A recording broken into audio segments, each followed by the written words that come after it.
Okay, so this is the Sungrow 26 kit. Well, it's a Sungrow kit, and we got enough extensions to make it 26 feet long, but this is the Sungrow. This is the instructions you would have gotten.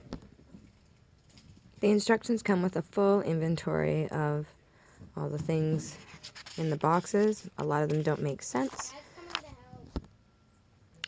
And these are all the fasteners. It has a little warning or whatever.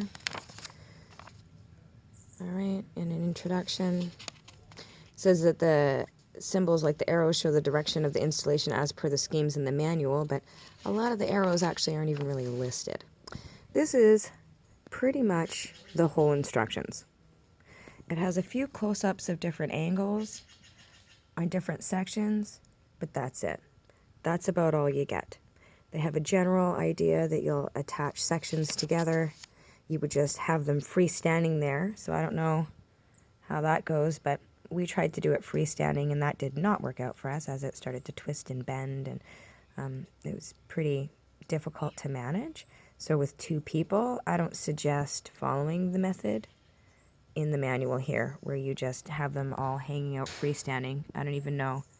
I think you'd need like 5 or 6 people to hold all those sections together while you were trying to build them, so I don't suggest doing that.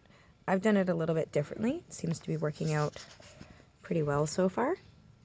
And I'm going to kind of go through that with you today because I found it really frustrating trying to put this together.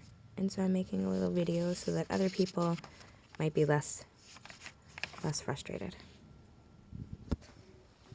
So rather than follow the instruction manual, I've kind of created my own method that seems a little bit simpler for just a couple people to put together. So this is all facing out. All of the pieces that I've put together are all facing out because that's going to be the flush side where the plastic will be attached. So we imagine that I'm standing inside the greenhouse and I'm building it from the inside out. The first pieces that we put together were the peak. There's a clip that fits in there. And then I've just used zap straps to dry fit it. This is piece 4G, I guess. It's stamped on there. The stamps are really hard to read a lot of the time. They look like they say 46 and things like that. So this is the piece that you're looking for. It has an arrow, and the arrow is pointing towards the peak. So on these rounded pieces, these slightly curved pieces, the arrows should be pointing towards the peak. Okay, so those two pieces were attached together, and then below that one is 4H. This is the stamp from that. That's what it looks like. And there's 4 little bolts that would hold that together, and that brings it down to the ground. So then you have that outside arch kind of area going on. Now, for the brace in the middle, on each of the end pieces, this brace piece is a different one. So on the outside pieces, it's a 5. The 5 stamp looks like that. Sorry, it's hard to see in this light. And I've put it on upside down. So as you can see, there's these 2 holes, and they're up towards the peak, and they should be facing down instead, because that's where this door frame piece will attach to. Right?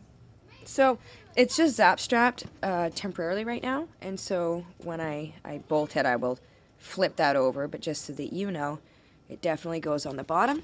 These brackets, these triangle brackets, they both get bolted to the 2 holes that are in the number 4 piece and the single hole in the end of the number 5 piece.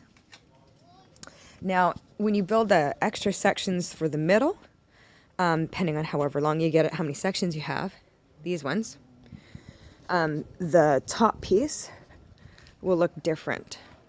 So this top piece on here of the addition is a number 9. Now, the way you can tell the difference between the number 9 pieces and the number 6 pieces is that the number 9 pieces have this V cut out at the end on them, okay? And the number 6 pieces that are also in the box, they are straight pieces right here. So there's only 2 of them, and they're the ones that go in the bottom of the door. That's the number 6.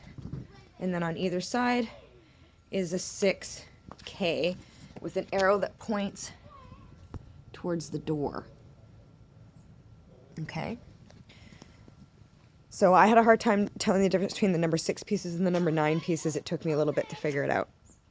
The doorway is made up of 7s and 8s. 7 is a short piece here with an arrow that points up towards the top. Okay? It has a whole bunch of holes in it. It was really hard to figure out which way it goes. So the arrow's pointing up on this one, and the same thing with the number 8 piece. The arrow is pointing up. Okay, so this is just kind of sitting here, dry fit. So the number 7 piece goes on the bottom, 8 to the top, and then it attaches to the already existing number 5 bracket. All right, we do the same thing on both sides, the same. The number 6 piece gets put into the bottom set of holes, and the 6K piece that goes on the right and the left, it gets put into the second set of holes. So they share the top hole on each side.